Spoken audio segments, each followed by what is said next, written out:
तो मेरे प्यारे बच्चों, आज हम डिस्कस करने जा रहे हैं क्लासिफिकेशन ऑफ हाइड्रोकार्बन्स। अब क्लासिफिकेशन ऑफ हाइड्रोकार्बन्स की जब हम बात करेंगे तो यहाँ हमारे पास डिफरेंट टाइप ऑफ कंपाउंड्स देखने के लिए मिलने वाले हैं।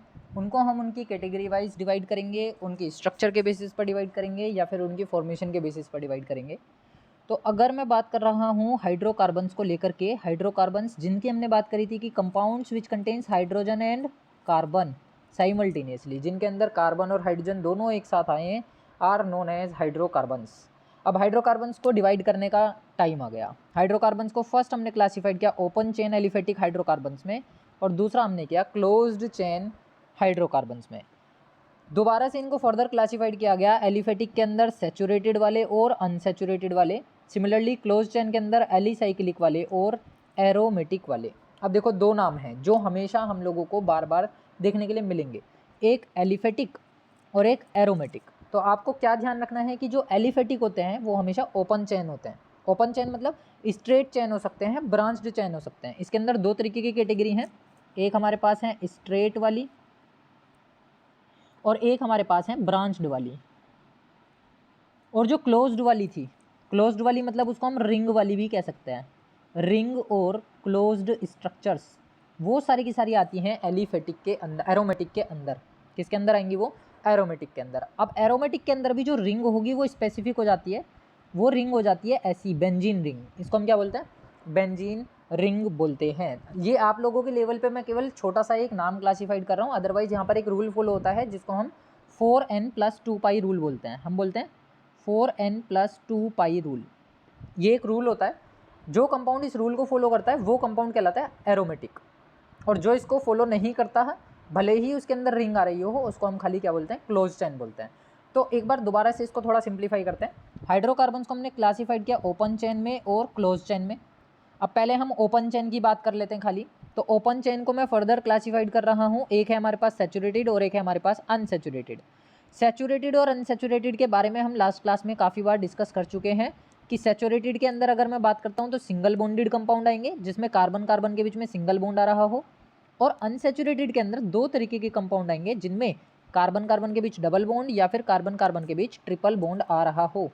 मीन्स ये हुआ कि जब आप हाइड्रोकार्बन को क्लासिफाइड करते हैं तो आप हमेशा उनकी सैचुरेशन और अनसैचुरेशन के बिहाफ पे सबसे पहला क्लासिफिकेशन लेते हैं। सैचुरेटेड हमेशा क्या रहेंगे? एल्केन्स रहेंगे, एल्केन्स जिनके कार्बन कार्बन के बीच में सिंगल बॉन्ड है। डबल बॉन्ड वाले एल्कीन्स रहेंगे जिनके कार्बन कार्बन के बीच में डबल बॉन्ड है, और ट्रिपल बॉन्ड वाले हमारे एल्काइंस हो जाते हैं। तो इनका ये एब्रीवेशन याद रखना है आपको। ये प्रीफिक्स रहने वाला है एन, इन और आइन। इनकी हमने होमोलोगस सीरीज भी बनानी सीखी थी लास्ट वीडियो में। चलिए, अब अगर हम बात करते हैं एरोमेटिक कंपाउंड की, यानी कि क्लोज चेन स्ट्रक्चर्स के कंपाउंड की, क्योंकि ओपन चेन के अंदर तो हमने दे दिया सैचुरेटेड, अनसैचुरेटेड, एल्केन, एल्कीन और एल्काइन को। क्लोज चेन के अंदर हम क्लासिफाइड करते हैं एलिसाइक्लिक और एरोमेटिक कंपाउंड्स। अब ये जो एलिसाइक्लिक वाले कंपाउंड्स हैं, आसान है, कोई भी टफ बात नहीं है। एलिसाइक्लिक का मतलब होता है इसके अंदर एक कार्बन की चेन बनेगी, कार्बन की एक रिंग बनेगी। अब वो कार्बन की रिंग 3 कार्बन की भी हो सकती है, वो कार्बन की रिंग 4 कार्बन की भी हो सकती है, वो कार्बन की रिंग 5 कार्बन की भी हो सकती है, वो कार्बन की रिंग 7 या 8 कार्बन की भी हो सकती है। कितनी भी बड़ी रिंग बनाई जा सकती है कार्बन टू कार्बन कनेक्ट करके। अब 3 कार्बन जब मैंने कनेक्ट किए तो सपोज ये मैंने स्ट्रक्चर बनाई जिसको हम क्या बोलते हैं? ट्राइगोनल बोलते हैं, यानी ट्राइंगुलर शेप है। एक मैंने बना दी क्या? स्क्वायर शेप में मैंने इनको कनेक्ट कर दिया। एक बार मैं इनको रेक्टेंगल शेप में भी कनेक्ट कर सकता हूँ, एक बार मैं इसमें पेंटागन बना सकता हूँ, एक बार मैं इसमें हेक्सागन बना सकता हूँ, जैसा कि हमें यहाँ दिखाई दे रहा है, this is the hexagon structure. लेकिन अब एरोमेटिक में और एलिसाइक्लिक में क्या फ़र्क है? ध्यान देना कि एलिसाइक्लिक के बीच में डबल बॉन्ड नहीं बनता, किसी भी ऑल्टरनेट कार्बन के बीच में क्या नहीं है? डबल बॉन्ड नहीं है। लेकिन एरोमेटिक के अंदर ऑल्टरनेट पोजीशन पर कार्बन्स के बीच में डबल बॉन्ड होते हैं। मीन्स जब आप एरोमेटिक कंपाउंड्स देखोगे तो वहाँ पर ऑल्टरनेट पोजीशन पर, यानी एक के बाद एक कार्बन में क्या पाया जाएगा? डबल बॉन्ड पाया जाएगा। मीन्स यहाँ पर जितने कार्बन उतने ही हाइड्रोजन, लेकिन एलिसाइक्लिक में जितने कार्बन उसके डबल हाइड्रोजन। ये एक छोटा सा कॉन्सेप्ट है कि कार्बन अगर n है तो हाइड्रोजन 2n होने वाले हैं।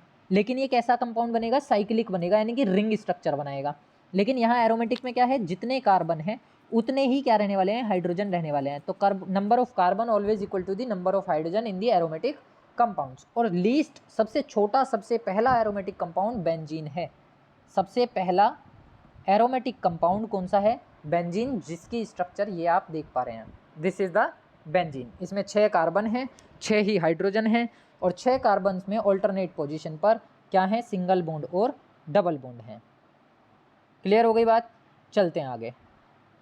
फिर हमने ये देखा भी कि हमने हाइड्रोकार्बन्स को क्लासिफाइड किया था, एलिफेटिक हाइड्रोकार्बन्स को सैचुरेटेड और अनसैचुरेटेड में। तो लास्ट क्लास में मैंने बताया था सैचुरेटेड वाले कौन से? जो सिंगल बॉन्डेड हैं, जिनका जनरल फॉर्मूला क्या होता है? CnH2n+2 होता है।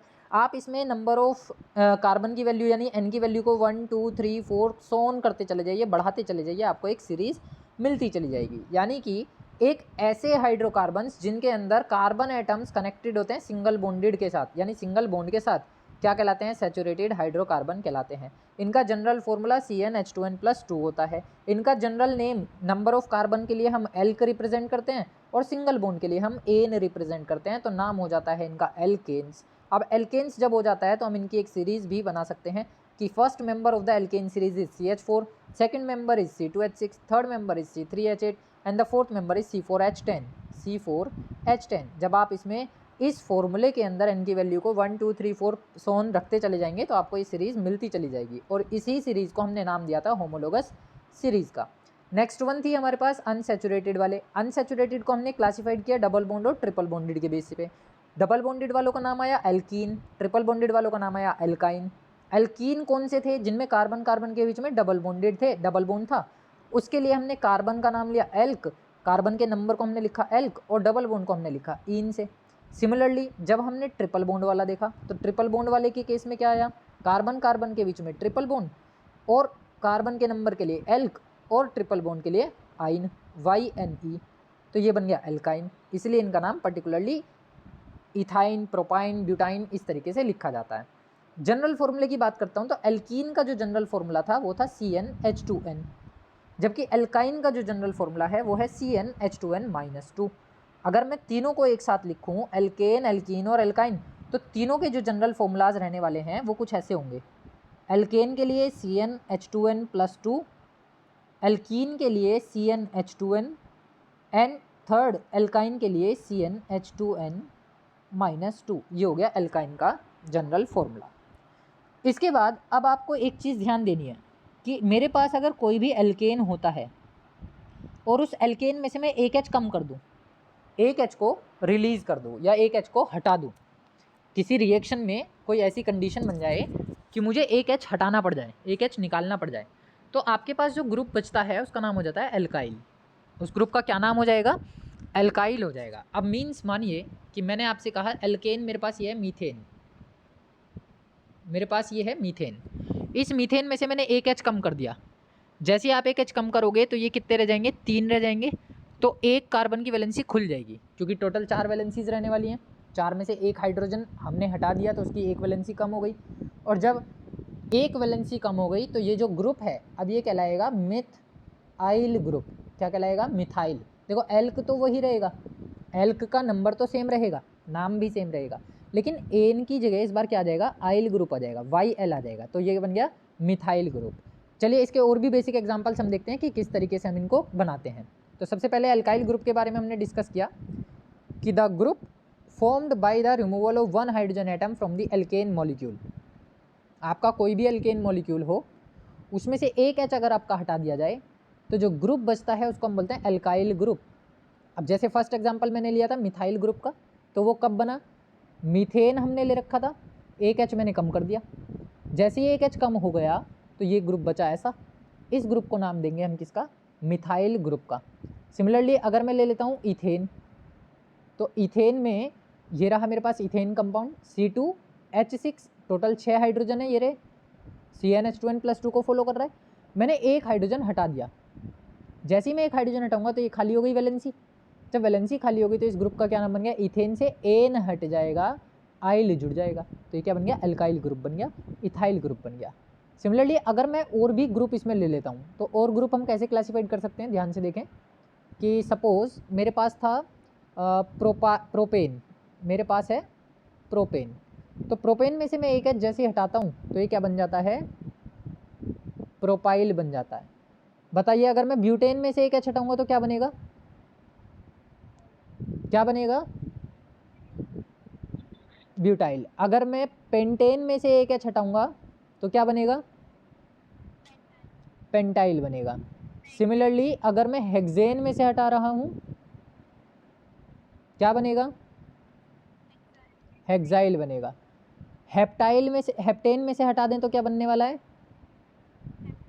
हेप्टाइल बनने वाला है। अब अगर मैं इनके फॉर्मूलाज लिखूं तो बताइए फॉर्मूलाज क्या क्या रहने वाले हैं। प्रोपेन का जो फॉर्मूला है वो C3H8 है। प्रोपेन का फॉर्मूला C3H8 है। आपने एक H कम करना है तो कितना H लगाओगे आप इसमें? अब C3H7 और एक वैलेंसी खुल जाएगी। अगले वाले के लिए कितने आ जाएंगे बताइए? C4H9। पेंटाइल के लिए बताइए कितने आ जाएंगे? C5H11। अगले वाले के लिए कितने आ जाएंगे? C6H13। ये आ गया हेक्साइल का। ऐसे ही हेप्टाइल का। बच्चों देखो हमने एक सीक्वेंस पढ़ा था हाइड्रोकार्बन की सीरीज़ में, जब होमोलोगस सीरीज़ बनाई हमने ये कहा कि हर सब्स्टिट्यूएंट के आगे यानी कि हर कार्बन के आगे, मतलब सॉरी एक नेक्स्ट कार्बन के आगे कितने का डिफरेंस आने वाला है? CH2 का। यानी कि जैसे जैसे आप स्टेप बाय स्टेप आगे बढ़ोगे, आप अपनी होमोलोगस सीरीज़ बनाओगे तो एक कार्बन बढ़ेगा और 2 हाइड्रोजन बढ़ेंगे। हम यहाँ पर भी वही काम करेंगे। जो ये एल्काइल ग्रुप होता है, एल्काइल ग्रुप की भी होमोलोगस सीरीज सेम यही है। आपका पहला जो था वो बना CH3। सबसे फर्स्ट वाला क्या बना? CH3। दूसरा क्या बना? C2H5। तीसरा क्या बना? C3H8। 8 में से एक कम हो जाएगा सो C3H7। फिर अगला क्या आ गया? C4H9। फिर C5H11। फिर C6H13। अब आप देखो क्या हर बार दो हाइड्रोजन और एक कार्बन नहीं बढ़ रहे? हर सीक्वेंस में हर स्टेप में एक कार्बन बढ़ रहा है और 2 हाइड्रोजन बढ़ रहे हैं। तो जो ग्रुप का डिफरेंस होता है वो हमेशा सेम रहता है, चाहे आप एल्केन ग्रुप में देखें, चाहे आप एल्कीन ग्रुप में देखें, चाहे आप एल्काइन ग्रुप में देखें, या फिर चाहे आप एल्काइल ग्रुप में देखें। सीक्वेंस हमेशा क्या रहेगा? सेम रहेगा। डिफरेंस हमेशा क्या रहेगा? सेम रहेगा। चलिए एक एग्जांपल मुझे बताइए। मैंने एक आपके सामने लिखा लाइक C8 और H18। इसका नाम क्या होगा? आप पहले इसका नाम मुझे बताइए, क्या नाम है इसका? 8 कार्बन पर क्या नाम आता है? हमने एक सीक्वेंस पढ़ा था, मेथ ऑक्टेन। वेरी गुड, बिल्कुल ये है ऑक्टेन। अब ये कैसे पता चला कि ये एन का है? ये कैसे पता चला आप लोगों को कि ये एन का है?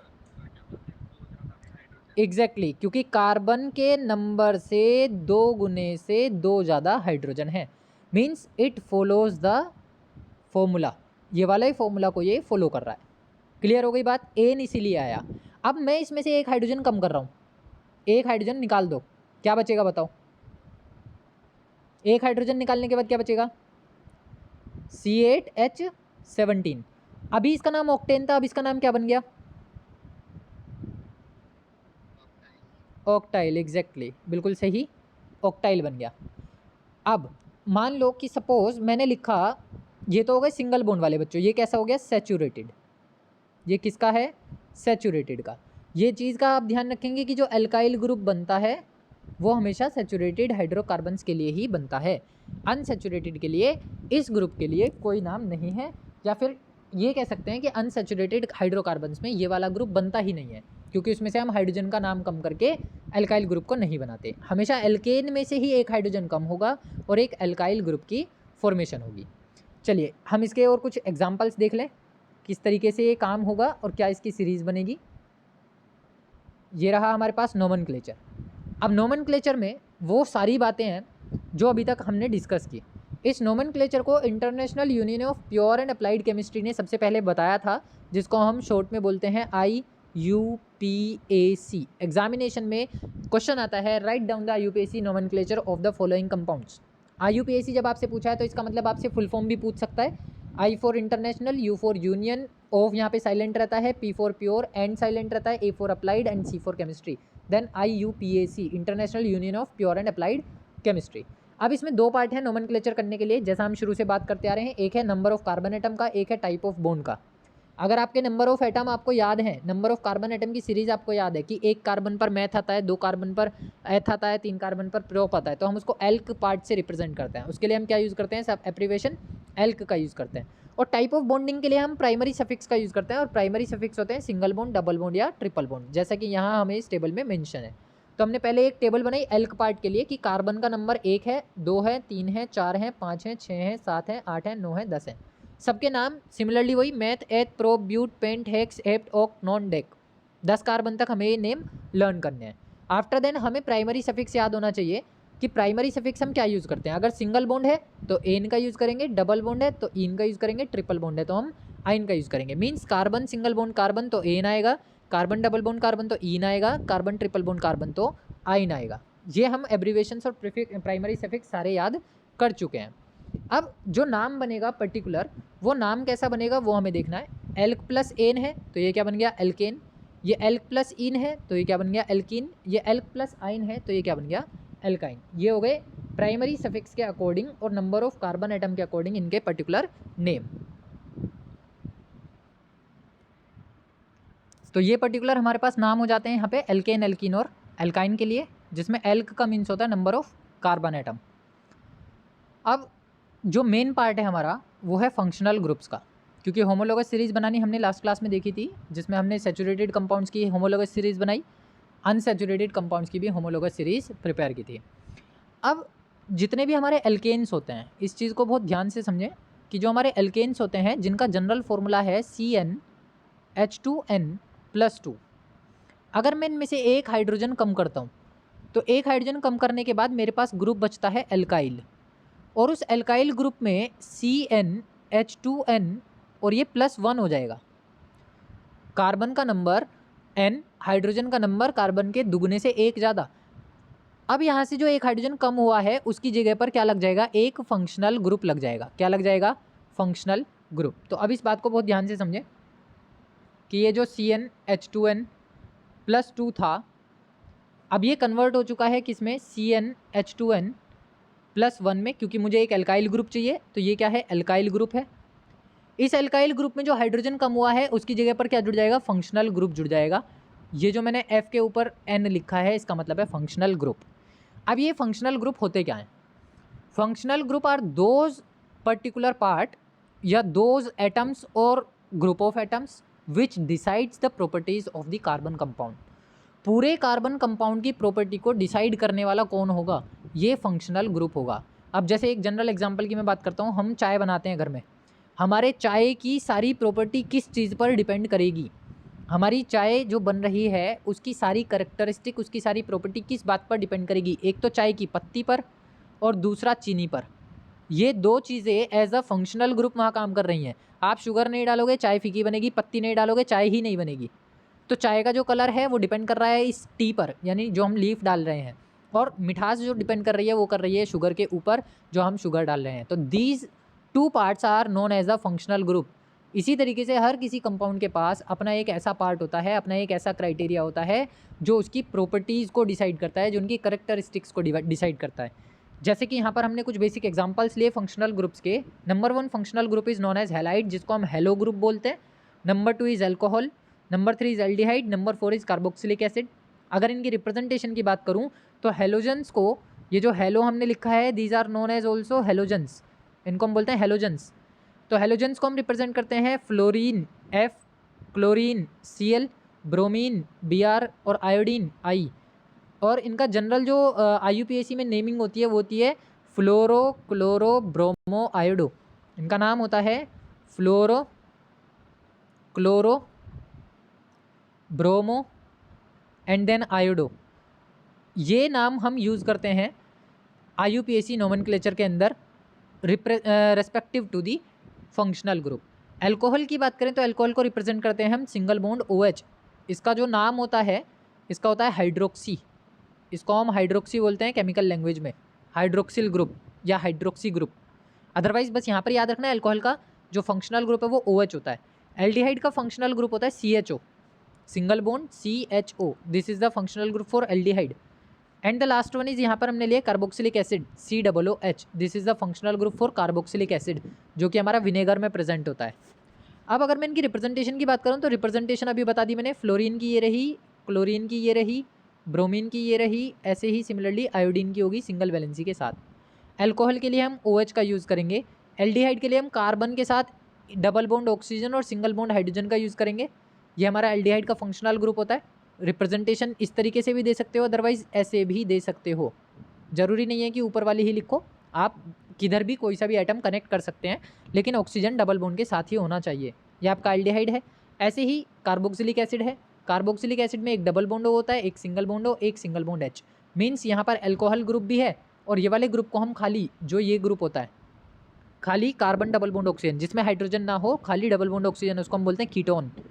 ये कौन सा फंक्शनल ग्रुप कहलाएगा कीटोन। तो मैं इनकी एक लिस्ट बना दे रहा हूँ। लिस्ट बना करके हम सारे जो फंक्शनल ग्रुप्स हैं उनके प्रीफिक्स को उनके नाम के साथ लिखेंगे, ताकि हम इनका पर्टिकुलर IUPAC नोमेनक्लेचर कर सकें। ये रहा कीटोन हमारे पास। CO होता है, जिसमें कार्बन की दोनों वैलेंसी खाली होती हैं और 2 वैलेंसीज ऑक्सीजन के साथ जुड़ी होती हैं। अब आपको नाम क्या याद रखना है? आपको इनके फंक्शनल ग्रुप याद रखने हैं, आपको इनके नेम याद रखने हैं, जो कि हम IUPAC नोमेनक्लेचर में यूज़ करेंगे, इनके प्रीफिक्स यूज़ करेंगे। तो ये रही वो टेबल नोमेनक्लेचर में जो इनके हम प्रीफिक्स यूज़ करते हैं। सबसे पहला जो नेम है हमारे पास, सबसे पहला जो कंपाउंड है, फंक्शनल ग्रुप है, वो है हेलोजन। हेलोजन के अंदर आपके पास फ्लोरीन भी आएगा, आपके पास क्लोरीन भी आएगा, आपके पास ब्रोमीन भी आएगा, आपके पास आयोडीन भी आएगा। चारों आएंगे। चारों में से कोई सा भी यूज़ किया जा सकता है। तो जो हेलोजन्स हैं उनका प्रीफिक्स होता है क्लोरो, ब्रोमो, फ्लोरो और आयोडो। फ्लोरो और आयोडो, ये इनके प्रीफिक्स हैं। IUPAC नोमेनक्लेचर में हम इन नामों को पर्टिकुलर यूज़ करते हैं। जैसे कि मैंने एक एग्जांपल यहाँ लिया, कार्बन की चैन के साथ एक क्लोरीन जुड़ा हुआ है। मैंने कहा कि आपको एक एल्केन लेना है, उस एल्केन में से एक हाइड्रोजन कम करना है और उसकी जगह पर हेलोजन लगा देना। तो पर्टिकुलर ये क्या था? प्रोपेन था। प्रोपेन में से एक हाइड्रोजन हट गया, तो वो बन गया प्रोपाइल। क्या बन गया? वो प्रोपाइल। उस प्रोपाइल में हमने एक क्लोरीन ऐड कर दिया, तो वो क्या बन गया? क्लोरोप्रोपेन बन गया। तो नोमेनक्लेचर अभी मैं बताऊंगा कि कैसे लिखा जाता है। फिलहाल आपको एब्रीवेशन याद करने हैं, प्रीफिक्स और सफिक्स याद करने हैं। अल्कोहल की बात कर रहा हूँ तो अल्कोहल के लिए आता है OH, और OH का जो सफिक्स है वो आता है ओल। नाम के पीछे, यानी जो आप एल्केन लिखते हैं, उस एल्केन के पीछे इन सफिक्स को यूज़ करना है हमें। बारी बारी से हम इन सफिक्स को यूज़ करते हुए चलेंगे और इनका IUPAC नेम लिखेंगे। तो एल्डिहाइड के लिए हम यूज़ करते हैं AL, यानी कि एल्डिहाइड का जो ग्रुप है वो ये है CHO। इसके लिए हम क्या नाम लिखेंगे? AL। कीटोन का जो ग्रुप है वो ये है C+O, या खाली CO भी लिखा हो सकता है। तो इसके लिए हम यूज़ करते हैं ओन। वन नहीं बोलेंगे इसको, क्या बोलेंगे? ओन। कार्बोक्सिलिक एसिड, जब COOH लिखा होगा, कार्बोक्सिलिक एसिड के लिए हम यूज़ करेंगे ओइक एसिड। अब देखो, जैसे हम कॉमन नेम की बात कर रहे हैं इनके, IUPAC नोमेनक्लेचर की बात करूँ अगर मैं, तो ये मेरे पास कोई ना कोई कंपाउंड है। प्रोपेन के लिए मैंने सारे कंपाउंड लिए हुए हैं। जब प्रोपेन के लिए मैं कंपाउंड लूँगा तो इसका नाम हो जाएगा क्लोरोप्रोपेन, क्योंकि हेलोजेंस का नाम हमेशा पहले लिखा जाता है। लेकिन ये जो जितने भी सफिक्स हैं, ये सारे के सारे हमेशा पीछे लिखे जाते हैं। प्रीफिक्स हमेशा आगे और सफिक्स हमेशा पीछे। इस बात का आपको ध्यान रखना है। तो ये हो गया पर्टिकुलरली मेरे पास। जैसे कि मैंने कहा ब्रोमोप्रोपेन, क्योंकि ब्रोमो एक प्रीफिक्स है। प्रोपेनॉल, अल्कोहल आ गया तो ओल कहाँ लगेगा? पीछे की तरफ लगेगा, तो ये क्या बन गया? प्रोपेनॉल। ये आ गया प्रोपेनल, AL, क्योंकि इसमें CHO ग्रुप आ रहा है, ये रहा CHO ग्रुप। तो सफिक्स जो होंगे वो हमेशा नाम के पीछे। यहाँ ओन आ रहा है, इसका मतलब है कीटोन ग्रुप CO, ये रहा, तो इसका नाम हो गया प्रोपेनॉन। कार्बोक्सिलिक ग्रुप COOH, ये आ रहा है COOH, इसलिए इसका नाम क्या आ गया? Propanoic acid. पैटर्न क्या कह रहा है? पैटर्न ये कह रहा है कि आप लिखेंगे एल्केन, पहले आप नंबर ऑफ कार्बन एटम ढूंढेंगे, उसमें से E हटाएंगे और सफिक्स लगाएंगे। This is the rule for the IUPAC nomenclature. अब देखते हैं कि मैं कैसे किसी कंपाउंड का IUPAC नोमेनक्लेचर लिख सकता हूं। तो मेरे पास एक पर्टिकुलर मैंने लिया CH2, चलो CH3, CH2, CH2, यह आ गया CHO और यह आ गया CH3। आपके पास ये कंपाउंड लिखा हुआ है, चलिए पहले सिंपल ही ले लेते हैं, सिंपल नेम लिखते हैं हम इसका। अब ये मेरे पास एक कंपाउंड है, फर्स्ट एग्जांपल मैंने लिया। अब आपका जो पहला स्टेप होगा IUPAC नोमेनक्लेचर करने के लिए आपको कुछ मल्टीपल स्टेप्स को फॉलो करना होता है। पहला स्टेप आपका ये है, choose the longest carbon chain. आपको सबसे लंबी कार्बन चेन ढूंढनी है, सबसे लंबी कार्बन चेन। तो आप सबसे लंबी कार्बन चेन देखेंगे तो आपको दिखाई दे रही है, स्ट्रेट है, बिल्कुल सीधी है, कोई इशू ही नहीं है यहाँ पे, तो कोई परेशानी नहीं है चूज करने में। तो total number of carbon chain में आपको नंबर ऑफ कार्बन ढूंढना है, नंबर ऑफ कार्बन एटम। कितने नंबर ऑफ कार्बन एटम दिखाई दे रहे हैं? Total number of carbon atom बताइए कितने दिखाई दे रहे हैं? Total number of carbon atom कितने दिखाई दे रहे हैं? 4 कार्बन एटम दिखाई दे रहे हैं। टोटल 4 कार्बन दिखाई दे रहे हैं, और 4 कार्बन पर जो नाम आता है वो क्या आता है? ब्यूट। कौन सा नाम आता है वो? ब्यूट। अब आप ये ढूंढेंगे दूसरा step, whether the compound contain single bond, double bond और ट्रिपल बॉन्ड। अब क्योंकि क्या कर रहा है ये, contains only single bond, carbon carbon के बीच में कैसे बॉन्ड आ रहे हैं? सिंगल बॉन्ड आ रहे हैं।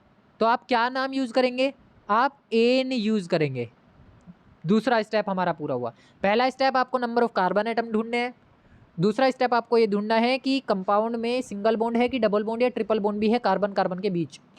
डबल बॉन्ड या ट्रिपल बॉन्ड हमेशा कहाँ देखना है आपको? कार्बन कार्बन के बीच। या तो कार्बन कार्बन के बीच सिंगल होगा, या कार्बन कार्बन के बीच डबल होगा, या ट्रिपल होगा। अब सिंगल है तो हमने एन का यूज कर लिया। तीसरा स्टेप आप देंगे numbering. Numbering from the nearest side chain. एक रूल आपको ये फॉलो करना होता है। अब देखो मैंने एक नाम लिया है साइड चेन। हमारे पास दो चीज़ें होती हैं, एक होती है पेरेंट चेन और एक होती है साइड चेन। तो पेरेंट चेन तो वो वाली चेन है जो लॉन्गेस्ट कार्बन की चेन होती है। पेरेंट चेन किसे बोलेंगे? हमेशा जो लॉन्गेस्ट कार्बन की चेन है उसको हम बोलते हैं पेरेंट चेन। और जो कार्बन्स इस चेन में नहीं आ पाते, या जो ग्रुप इस चेन में नहीं आ पाते, वो कहलाते हैं हमारे साइड चेन। तो पहले तो आप इसका स्क्रीनशॉट ले लें रूल्स का। पहला मल्टीपल रूल हम ये यूज़ करते हैं कि हमें लॉन्गेस्ट कार्बन चेन ढूंढनी है, जिसको हम पेरेंट चेन बोलते हैं। लॉन्गेस्ट कार्बन चेन लेने के बाद हम उसमें नंबर ऑफ कार्बन ढूंढते हैं, नंबर ऑफ कार्बन के अकॉर्डिंग उसका नाम लिख दिया जाता है। तीसरी बात हम ये ढूंढते हैं कि वहाँ पे सिंगल बॉन्ड है कि डबल बॉन्ड है कि ट्रिपल बॉन्ड है, उसके अकॉर्डिंगली हम उसका नाम लेते हैं। और चौथा फिर हम नंबरिंग करते हैं from the nearest side chain. जहाँ से साइड चेन सबसे पास पड़ती हो वहाँ से हम नंबरिंग करेंगे। साइड चेन या फंक्शनल ग्रुप, साइड चेन या फंक्शनल ग्रुप, इसके पास से हम क्या करते हैं? नंबरिंग करते हैं। अब देखिए हम इस कंपाउंड को कैसे करेंगे। ये मेरे पास है CH3 CH2 CH2 then CHO। अब बताओ कि लॉन्गेस्ट कार्बन चेन तो सीधी है, कोई इशू ही नहीं है इसमें तो, क्योंकि और कहीं कार्बन ही नहीं बचा। हम क्या करेंगे? Total number of carbon atom को लिख लेंगे। ये लिख लिया मैंने ब्यूट। कैसा है? ब्यूटेन है। ये मेरी पेरेंट चेन है। पेरेंट चेन के बाद मेरे को देखना है सिंगल बॉन्ड है कि डबल बॉन्ड है। क्योंकि सिंगल बॉन्ड था तो मैंने क्या लगाया? एन लगाया। भाई एल्क का नंबर ये आ चुका, प्लस एन आ चुका। अब मुझे ये देखना है कि इसमें फंक्शनल ग्रुप है, साइड चेन है। तो साइड चेन नहीं है तो फंक्शनल ग्रुप बचा। फंक्शनल ग्रुप किधर से पास पड़ेगा उधर से नंबरिंग देनी है।